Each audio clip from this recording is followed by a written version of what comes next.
What's going on, boys? NealGuides here. Welcome back to another video. In today's video, we've got a tactics setup. We've got a defensive formation, an attacking formation, a very attacking formation, and an even more attacking formation. This is probably the best formations to use right now if you're struggling with attacking, and we've got one defensive formation to close the game out. So I would say try these all. I guarantee they'll make a difference in your gameplay. To everyone that I've given to it so far, they made a difference. So let's go straight into it. So the first one is the 4-2-3-1. Compared to what we did last week, we made some changes. We just increased the depth a little bit. Slow build up play, balance, 60 width. The idea behind this formation is to be, let's say if our opponent's using a 4-2-3-1, we will match them. And let's say, for example, if we're struggling to get all out attack against someone, or someone's playing very defensive and we don't want to concede ourselves, this is the formation to use. For the instructions, we've got stay forward on one of the strikers, stay forward on the cam, lambing around both on comeback and defense. One CDM on cut passing lane, stay back while attacking, cover center, and the other one on get forward. The issue is with this here, you need two strikers. You can't just deal with one. It's impossible because the way park the bus is. The benefit of this formation is the finesse shot meta formation, should I say. You got the cam, you got the lamb, and you got the ram. So if you got the finesse shot takers outside the box, it's one of the best formations to use.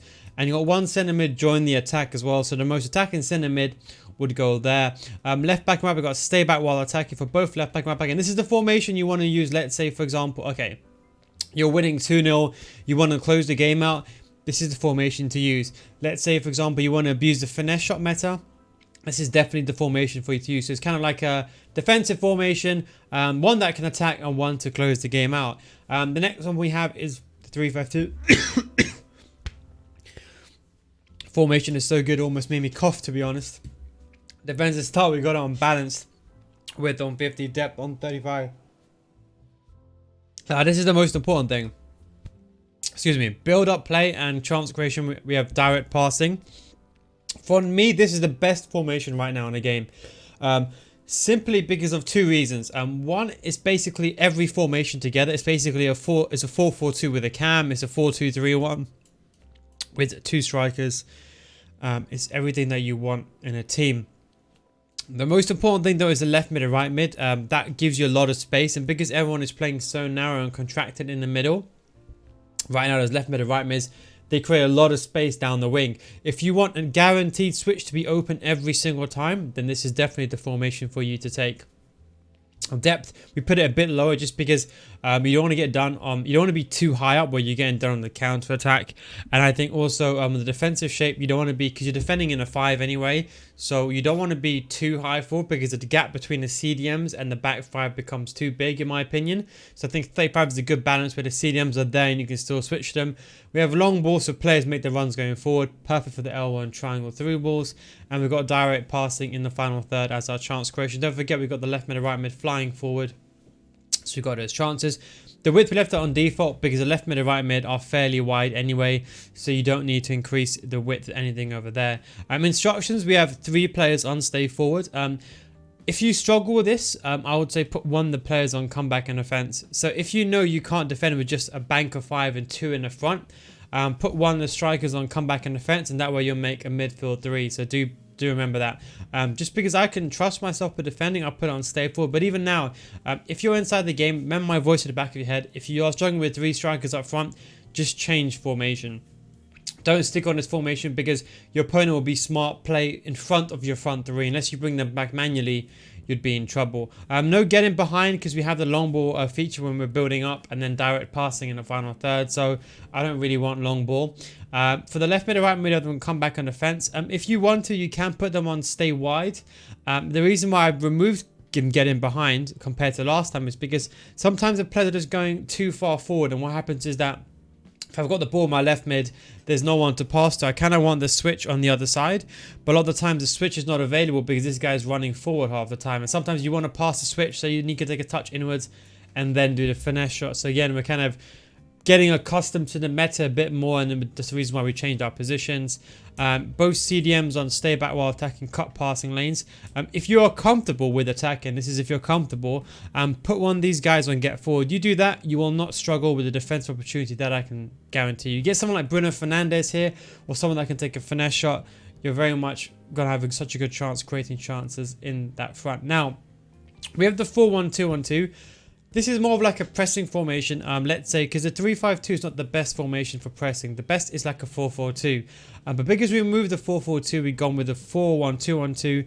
And what we've done is basically we got pressure and heavy touch. So we're pressing conservatively, because I found that there's no point even using constant pressure. You can always use teammate contain. Because it's so early on in the game, you don't know what formation you want to play. So I want to have 4. I would ideally have 8 formations, to be honest, but you can't.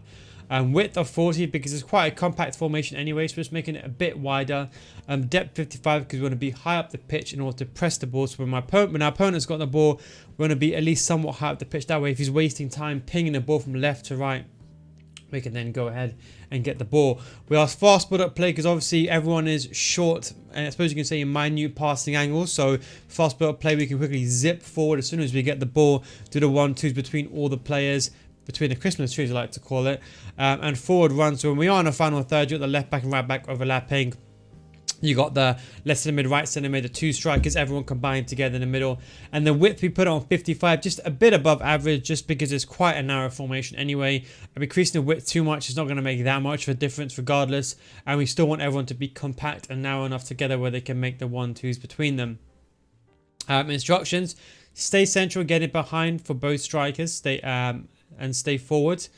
The cam, everyone stay forward as well. I don't have on get into the box for a cross, and the reason why I changed that as well is because if, for example, I'm running down the wing, I want this guy to be outside the box so I can finesse it too sometimes. And with balance, I think AI is smart enough to know when there's like no one else there, he would actually run in to get the cross. So he's like that last minute run where you can make that lofted pass too. So that's why I'd recommend leaving it on balanced as opposed to putting it on get into the box every single time. Because sometimes you want the ball to be outside the box so you can finesse it. Sometimes it's easier to score outside the box than it is to score inside. The left centre mids, I have them on stay back while attacking.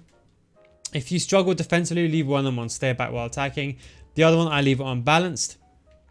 The CDM cut passing lane, stay back while attacking, and cover center. Now, what you can do for left back, right back, we've got them both on stay back while attacking. What I'd recommend is putting them on overlap.